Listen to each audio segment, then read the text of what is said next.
പാകിസ്ഥാനെതിരെ തുറന്നടിച്ച ഉറി ആക്രമണവും ബലൂചിസ്ഥാൻ വിഷയവും യുഎന്നിൽ ഉന്നയിച്ച് ഇന്ത്യ. പാകിസ്ഥാനോട് സൗഹൃദം കാട്ടിയതിന് തിരിച്ചു ലഭിച്ചത് ഭീകരതയെന്ന് വിദേശകാര്യമന്ത്രി യുഎൻ ജനറൽ അസംബ്ലിയിൽ പറഞ്ഞു. തീവ്രവാദികളെ സംരക്ഷിക്കുന്നത് ആരെന്ന് തിരിച്ചറിയണമെന്നും സുഷമ സ്വരാജും പറഞ്ഞു. കശ്മീർ എന്ന സ്വപ്നം പാകിസ്ഥാൻ അവസാനിപ്പിക്കണമെന്നും കശ്മീർ ഇന്ത്യയുടെ അവിഭാജ്യ ഘടകമെന്നും വിദേശകാര്യമന്ത്രി കൂട്ടിച്ചേർത്തു. പാകിസ്ഥാന്റെ പേരെടുത്തു പറഞ്ഞ് തുറന്നു വിമർശിച്ചാണ് 71ാം യുഎൻ ജനറൽ അസംബ്ലിയിൽ വിദേശകാര്യമന്ത്രി സുഷമ സ്വരാജ് സംസാരിച്ചത്. പാകിസ്ഥാനോട് ഇന്ത്യ സൗഹൃദം കാട്ടി, എന്നാൽ തിരിച്ചു ലഭിച്ചത് ഭീകരതയാണ്. ഭീകരത മനുഷ്യാവകാശ ലംഘനവും ഭീകരതയെ ചെറുത്ത് രാജ്യാന്തര സമൂഹം തോൽപ്പിക്കണമെന്നും വിദേശകാര്യമന്ത്രി പറഞ്ഞു. ഉറി ഭീകരാക്രമണവും ബലൂചിസ്ഥാൻ വിഷയവും യുഎൻ ജനറൽ അസംബ്ലിയിൽ ഇന്ത്യ ഉന്നയിച്ചു. 21वीं सदी पर शुरुआत से ही अशांति और हिंसा का साया रहा है, परंतु मिलजुल कर प्रयास करने से हम इसे मानव सभ्यता के इतिहास में एक स्वर्णिम युग में बदल सकते हैं. लेकिन भविष्य में क्या होगा ये इस बात पर निर्भर करता है कि हम आज क्या करते हैं. നിരപരാധികളെ കൊന്നൊടുക്കുന്നത് അംഗീകരിക്കാനാകില്ല. കാശ്മീർ ഇന്ത്യയുടെ അവിഭാജ്യ ഘടകമാണ്. കാശ്മീർ എന്ന സ്വപ്നം പാകിസ്ഥാൻ അവസാനിപ്പിക്കണമെന്നും വിദേശകാര്യമന്ത്രി ഐക്യരാഷ്ട്രസഭയിൽ കൂട്ടിച്ചേർത്തു. ഉറി ഭീകരാക്രമണത്തിന് പിന്നാലെ കാശ്മീരിൽ ഇന്ത്യ മനുഷ്യാവകാശ ലംഘനം നടത്തുകയാണെന്നായിരുന്നു നേരത്തെ പാക് പ്രധാനമന്ത്രി ഐക്യരാഷ്ട്രസഭയിൽ പറഞ്ഞത്. പാകിസ്ഥാന്റെ ഈ നിലപാടിനെതിരെയുള്ള പ്രത്യാക്രമണത്തിന്റെ തുടർച്ച കൂട്ടിയിരിക്കുകയാണ് വിദേശകാര്യമന്ത്രി. News bureau, Delhi. ഉറി ഭീകരാക്രമണത്തിന്റെ പശ്ചാത്തലത്തിൽ സിന്ധു നദീജല കരാർ ഭേദഗതി നീക്കം ഇന്ത്യ ശക്തമാക്കി. രക്തവും വെള്ളവും ഒരുമിച്ചൊഴുകില്ലെന്ന് പ്രധാനമന്ത്രി. ഉടമ്പടി നിലനിർത്തി തന്നെ പാകിസ്ഥാനിലേക്ക് ഒഴുകുന്ന 3 നദികളിലെയും വെള്ളം അധികമായി ഉപയോഗിക്കാനും ഇന്ത്യ തീരുമാനിച്ചു. പ്രധാനമന്ത്രിയുടെ അധ്യക്ഷതയിൽ ദില്ലിയിൽ ചേർന്ന ഉന്നതതല യോഗത്തിലാണ് തീരുമാനം. ഇന്ത്യയും പാകിസ്ഥാനും തമ്മിലുള്ള സിന്ധു നദീജല ഉടമ്പടി മാറ്റം വരുത്താനും ഇന്ത്യ മടിക്കുന്നില്ലെന്ന സന്ദേശമാണ് ഉന്നതതല യോഗത്തിനു ശേഷം ഇന്ത്യ നൽകുന്നത്. പാകിസ്ഥാനുമായുള്ള കരാർ നിലനിർത്തും, എന്നാൽ പാകിസ്ഥാനിലേക്കുള്ള ജലവിഹിതം കുറയ്ക്കും. പാകിസ്ഥാനിലേക്ക് ഒഴുകുന്ന സിന്ധു, ചെനാബ്, ജലം എന്നീ നദികളിലെയും വെള്ളം അധികമായി ഇന്ത്യയുടെ ആവശ്യത്തിനായി ഉപയോഗിക്കാനും തീരുമാനിച്ചു. പ്രധാനമന്ത്രി, ദേശീയ സുരക്ഷാ ഉപദേഷ്ടാവ് അജിത് ഡോവൽ, വിദേശകാര്യ സെക്രട്ടറി എസ് ജയശങ്കർ, ജലവിഭവ ഉദ്യോഗസ്ഥർ എന്നിവരുടെ നേതൃത്വത്തിൽ ചേർന്ന ഉന്നതതല യോഗത്തിലാണ് തീരുമാനം. രക്തവും ജലവും ഒന്നിച്ചൊഴുകുമെന്ന് കരുതേണ്ടെന്ന് യോഗത്തിനു ശേഷം പ്രധാനമന്ത്രി വ്യക്തമാക്കി. കരാർ പ്രകാരം 20% വെള്ളം മാത്രമേ ഇന്ത്യക്ക് ഉപയോഗിക്കാനാകൂ. എന്നാൽ പരസ്പര സഹകരണമില്ലാത്ത രാജ്യവുമായി ഇത് അംഗീകരിക്കേണ്ടതില്ലെന്നാണ് യോഗം വിലയിരുത്തിയത്. ചെനാബ് നദിയിലെ ഡാം നിർമ്മാണവുമായി മുന്നോട്ടു പോകാനും സർക്കാർ തീരുമാനിച്ചു. 1960-ലാണ് ഇന്ത്യയും പാകിസ്ഥാനും ലോകബാങ്കിന്റെ മധ്യസ്ഥതയിൽ കരാറിൽ ഒപ്പുവെച്ചത്.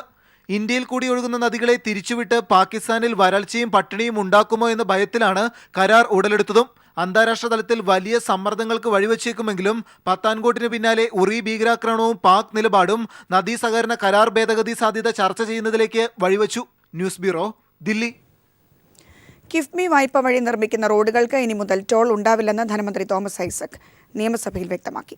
സർക്കാരിന് കീഴിലുള്ള സ്റ്റാറ്റ്യൂട്ടറി ബോർഡുകളെ കൂടി കിഫ്ബിയുടെ പരിധിയിൽ കൊണ്ടുവരും. സെബി, റിസർവ് ബാങ്ക് എന്നിവയുടെ ലൈസൻസ് ഇല്ലാതെയാണ് കിഫ്ബി വഴി ബോണ്ടുകൾ വിതരണം ചെയ്യുന്നതെന്ന് വി.ഡി. സതീശൻ തടസ്സവാദം ഉന്നയിച്ചു. ബില്ല് സബ്ജക്ട് കമ്മിറ്റിയുടെ പരിഗണനയ്ക്ക് വിട്ടിരിക്കുകയാണ്. കേരള അടിസ്ഥാന സൗകര്യ ഭേദഗതി ബില്ലിന്റെ അവതരണത്തെ ചൊല്ലി ചൂടേറിയ വാഗ്വാദങ്ങൾക്കാണ് സഭ സാക്ഷ്യം വഹിച്ചത്. അവതരിപ്പിച്ച കിഫ്ബി ബില്ലിലെ വ്യവസ്ഥകൾ സംസ്ഥാനവും കേന്ദ്രവും പരിപാലിച്ചു പോകുന്ന നിരവധി നിയമങ്ങളുടെ ലംഘനമാണെന്ന് മുൻ ധനമന്ത്രി കെ.എം. മാണി കുറ്റപ്പെടുത്തി. നിയമം നിലനിൽക്കുമോ എന്ന കാര്യത്തിൽ അഡ്വക്കേറ്റ് ജനറലിനെ നിയമസഭയിൽ വരുത്തി സഭ നിയമോപദേശം തേടണമെന്നും അദ്ദേഹം അഭിപ്രായപ്പെട്ടു. റിസർവ് ബാങ്ക് ഓഫ് ഇന്ത്യയുടെയും സെബിയുടെയും അംഗീകാരമോ ലൈസൻസോ ഇല്ലാതെയാണ് ബോണ്ടുകൾ വഴി പണം കൈപ്പറ്റാൻ അധികാരമുള്ള ഇത്തരം ഒരു ബോർഡ് രൂപീകരിക്കുന്നതെന്ന് വി.ഡി. സതീശൻ തടസ്സവാദം ഉന്നയിച്ചു. ഞാൻ എന്തുകൊണ്ട് സെബി ആക്റ്റും റിസർവ് ബാങ്ക് ആക്റ്റും ബാധകമാണ് എന്ന് റിസർവ് ബാങ്ക് ആക്ടിനെയും സെബി ആക്ടിനെയും ഉദ്ധരിച്ചുകൊണ്ടും അവരുടെ പ്രൊസീജിയർ ഉദ്ധരിച്ചുകൊണ്ടാണ് ഞാനിവിടെ പറഞ്ഞത്. എന്തുകൊണ്ട് വേണ്ട എന്ന് ആ പെർട്ടിക്കുലർ പോർഷൻ പറഞ്ഞുകൊണ്ട് തന്നെ മറുപടി പറയാനുള്ള ബാധ്യത അങ്ങേക്കുണ്ട്. എന്നാൽ ഇതിൽ നിയമപ്രശ്നങ്ങളില്ലെന്നും ബിൽ നിയമമായതിനു ശേഷം മാത്രം ചിന്തിക്കേണ്ട കാര്യമാണിതെന്നും ഐസക് മറുപടി നൽകി. കിഫ്ബിക്ക് വേണ്ടി മോട്ടോർ വാഹന നികുതി നിയമം ഭേദഗതി ചെയ്യേണ്ട ആവശ്യമില്ലെന്നും അദ്ദേഹം പറഞ്ഞു. ഏതായാലും ഈ നിയമസഭയിൽ വെച്ച് ഞാൻ ഉറപ്പ് നൽകണ്, കേരളത്തിലെ ഒരു പാലത്തിനും ഒരു റോഡിനും ഒരു ടോളും ഉണ്ടാവില്ല. തീർന്നല്ലോ, നിയമസഭ പറഞ്ഞല്ലേ മുഖവിലക്കെടുക്ക്. സ്റ്റാറ്റ്യൂട്ടറി ബോർഡുകളെ കൂടി കിഫ്ബിയുടെ പരിധിയിൽ കൊണ്ടുവരും. വായ്പ എടുക്കുന്നത് നിത്യനിദാന ചെലവുകൾക്ക് വേണ്ടിയാവില്ല, അത് കൃത്യമായി അടിസ്ഥാന സൗകര്യ വികസനത്തിന് വേണ്ടി വിനിയോഗിക്കും. ബിൽ സാമ്പത്തികകാര്യ സബ്ജക്ട് കമ്മിറ്റിയുടെ പരിഗണനയ്ക്കായി വിട്ടു. News bureau, Thiruvananthapuram. അമൃത കൽപ്പിത സർവകലാശാല നടത്തിയ മെഡിക്കൽ പ്രവേശനം റദ്ദാക്കണമെന്ന് സംസ്ഥാന സർക്കാർ സുപ്രീം കോടതിയിൽ ആവശ്യപ്പെട്ടു. അമൃതയുടെ കൗൺസിലിംഗ് നിയമവിരുദ്ധമെന്നും സർക്കാർ സുപ്രീം കോടതിയിൽ. അതേസമയം ഏകീകൃത പ്രവേശനത്തിൽ കേരളത്തിന്റെ കേസ് കോടതി നാളെ പരിഗണിക്കും. സംസ്ഥാനത്തെ സ്വാശ്രയ പ്രവേശനത്തിൽ നീറ്റ് അട്ടിമറിക്കാൻ മാനേജ്മെന്റുകളെ അനുവദിക്കില്ലെന്നും ശക്തമായ നടപടി സ്വീകരിക്കുമെന്നും മുഖ്യമന്ത്രി പിണറായി വിജയൻ. സെക്രട്ടേറിയറ്റിന് മുന്നിൽ സമരം ചെയ്യുന്ന യൂത്ത് കോൺഗ്രസ് പ്രവർത്തകരുമായി സർക്കാർ ചർച്ച നടത്തുമെന്നും മുഖ്യമന്ത്രി വ്യക്തമാക്കി. മുഖ്യമന്ത്രിയുടെ മറുപടിയെ തുടർന്നാണ് പ്രതിപക്ഷം സഭാ നടപടികളുമായി സഹകരിച്ചത്. 14ാം നിയമസഭയുടെ 2ാം സമ്മേളനത്തിന്റെ ആദ്യ ദിനം സ്വാശ്രയ പ്രവേശന വിഷയം സഭയെ പ്രക്ഷുബ്ധമാക്കി. എന്നാൽ സ്വാശ്രയ പ്രവേശനത്തിൽ നീറ്റ് അട്ടിമറിക്കാൻ മാനേജ്മെന്റുകളെ അനുവദിക്കില്ലെന്നും അത്തരക്കാർക്കെതിരെ ശക്തമായ നടപടി സ്വീകരിക്കുമെന്നും മുഖ്യമന്ത്രി പിണറായി വിജയൻ നിയമസഭയിൽ പ്രസ്താവന നടത്തി. സെക്രട്ടേറിയറ്റിന് മുന്നിൽ സമരം ചെയ്യുന്ന യൂത്ത് കോൺഗ്രസ് പ്രവർത്തകരുമായി സർക്കാർ ചർച്ച നടത്തുമെന്നും മുഖ്യമന്ത്രി പറഞ്ഞു. നീറ്റ് മെറിറ്റ് അട്ടിമറിക്കാനുള്ള എന്തെങ്കിലും നടപടി ഏതെങ്കിലും കോളേജുകളുടെയോ മാനേജ്മെന്റുകളുടെയോ ഭാഗത്തുനിന്നുണ്ടായാൽ കർക്കശമായി തന്നെ നമുക്കതിനെ നേരിടാനാവും. സർക്കാർ ആ നിലപാടാണ് സ്വീകരിക്കുന്നത്. സെക്രട്ടേറിയറ്റിന് മുന്നിൽ തന്നെ സമരവും നടക്കുന്നുണ്ട്. ഇതുമായി ബന്ധപ്പെട്ട പ്രശ്നങ്ങൾ ചർച്ച ചെയ്യുന്നതിന് സർക്കാരിന് യാതൊരു വൈമനസ്യവുമില്ല. തുടർന്നാണ് സഭാ നടപടികളുമായി സഹകരിക്കാൻ പ്രതിപക്ഷം തീരുമാനിച്ചത്. നേരത്തെ അടിയന്തര പ്രമേയമായി വിഷയം സഭയിൽ അവതരിപ്പിച്ച പ്രതിപക്ഷം കേരളം കണ്ട ഏറ്റവും വലിയ തീവട്ടിക്കൊള്ളയാണ് കരാറെന്ന് ആരോപിച്ചു. തലവരിപ്പണം സർക്കാർ നിയമവിധേയമാക്കുന്നതായി പ്രതിപക്ഷ നേതാവ് ആരോപിച്ചു. കേരളം കണ്ട ഏറ്റവും വലിയൊരു കൊള്ളയ്ക്ക് നിങ്ങൾ കൂട്ടുനിൽക്കുകയാണ്. നിങ്ങൾ തലവരിപ്പണത്തെ ലീഗലൈസ് ചെയ്തു കൊടുക്കുകയാണ് ഉണ്ടായ കേരളത്തിൽ. സാർ, ഈ രംഗത്ത് ഇവരുണ്ടാക്കിയ കരാറ് അധാർമികമാണ്.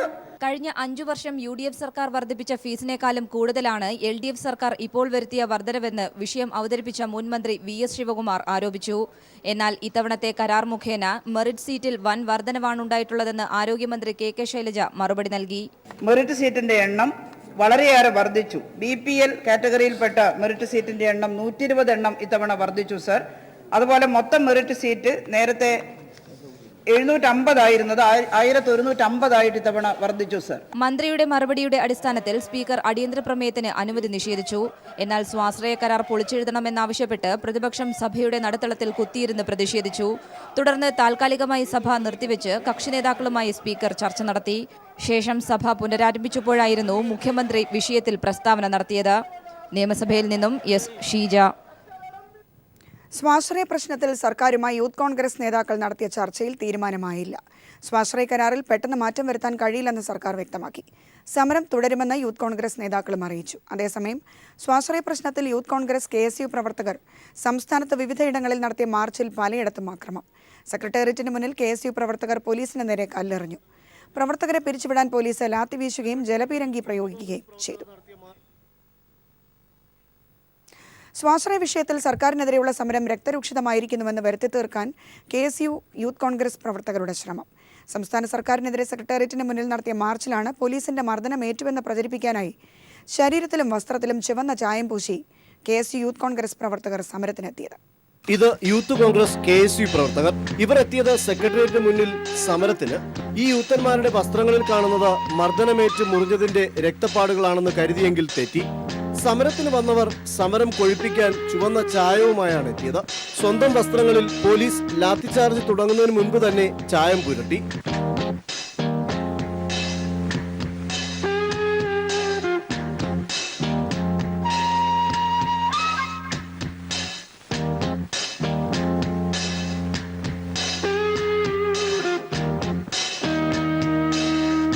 രക്തം ചൊരിയുന്നതിന്റെ ഫീലിംഗ് ഉണ്ടാക്കി യൂത്തന്മാർ സമരരംഗത്ത് ആക്രോശിച്ചു.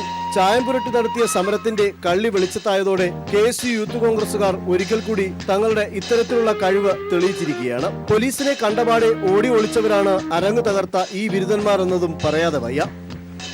News bureau, Thiruvananthapuram. UDF വിട്ട കേരള കോൺഗ്രസ് മാണി വിഭാഗത്തിന്റെ നിലപാടായിരുന്നു സഭയിലെ ആദ്യ ദിവസത്തെ കൗതുകം. പ്രത്യേക ബ്ലോക്കായിരിക്കണമെന്ന മാണിയുടെ ആവശ്യം സ്പീക്കർ അംഗീകരിച്ചു. സഭയിൽ പ്രശ്നാധിഷ്ഠിത നിലപാട് സ്വീകരിക്കുമെന്ന് മാണി പീപ്പിൾ TVയോട് പറഞ്ഞു.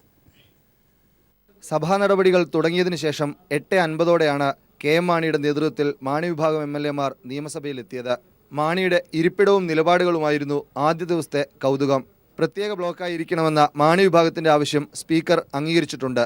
സീറ്റുകളുടെ പുനഃക്രമീകരണം പൂർത്തിയായിട്ടില്ലാത്തതിനാൽ താൽക്കാലികമായി പുതിയ ഇരിപ്പിടം. 1-ാം നിരയിൽ 6ാമതായി ഉമ്മൻചാണ്ടിക്കും രാജഗോപാലിനും ഇടയിലായിരുന്നു മാണിയുടെ ഇരിപ്പിടം. തൊട്ടുപിന്നിൽ PJ ജോസഫും CF തോമസും. 3-ാം നിരയിൽ മോൻസ് ജോസഫ്. 5-ാം നിരയിൽ ജയരാജ്. പുനഃക്രമീകരണം പൂർത്തിയായതിനു ശേഷം പ്രത്യേക ബ്ലോക്കായി തന്നെ സീറ്റ് അനുവദിക്കും. പ്രശ്നാധിഷ്ഠിത നിലപാടായിരിക്കും നിയമസഭയിൽ സ്വീകരിക്കുകയെന്ന് KM മാണി പീപ്പിളിനോട് പറഞ്ഞു. പുതിയ തുടക്കമാണല്ലോ, സ്വതന്ത്രമായൊരു സീറ്റിൽ ഇരിക്കുക എന്ന് പറയുന്നത് പുതിയ തുടക്കമല്ല. ഞങ്ങൾ ഇഷ്യൂ ബേസ്ഡ് ആ കാര്യങ്ങളൊക്കെ. നല്ലതിനെ പിന്താങ്ങും, തെറ്റിനെ ഞങ്ങൾ എതിർക്കും. സ്വാശ്രയ പ്രശ്നത്തിൽ പ്രതിപക്ഷം പ്രതിഷേധിച്ച് നടുത്തളത്തിൽ കുത്തിയിരുന്നപ്പോൾ KM മാണി ഒപ്പമിരിക്കാതെ വാക്കൌട്ട് നടത്തി. ചരൽക്കുന്ന് ക്യാമ്പിലെ തീരുമാനമനുസരിച്ചാണ് മാണി UDF വിട്ടത്. ഇതോടെ പ്രതിപക്ഷത്തിന്റെ അംഗബലം 47-ൽ നിന്ന് 41 കുറഞ്ഞു. News bureau, Thiruvananthapuram. കണ്ണൂരിലെ രാഷ്ട്രീയ കൊലപാതകങ്ങൾ ചർച്ചകൾ കൊണ്ട് മാത്രം പരിഹരിക്കാൻ കഴിയില്ലെന്ന് മുഖ്യമന്ത്രി പിണറായി വിജയൻ. കൊലപാതകത്തിന് പരിശീലനം നൽകുന്ന സംഘടനകൾ കേരളത്തിൽ പ്രവർത്തിക്കുന്നതായും മുഖ്യമന്ത്രി പറഞ്ഞു. സർക്കാർ അധികാരത്തിലെത്തിയത് മുതൽ 2726 കോടിയിലേറെ രൂപ സാമൂഹ്യ സുരക്ഷാ പെൻഷൻ പദ്ധതി വഴി വിതരണം ചെയ്തതായും അദ്ദേഹം പറഞ്ഞു. നിയമസഭയിലെ ചോദ്യോത്തരങ്ങൾക്ക് മറുപടി പറയുകയായിരുന്നു മുഖ്യമന്ത്രി.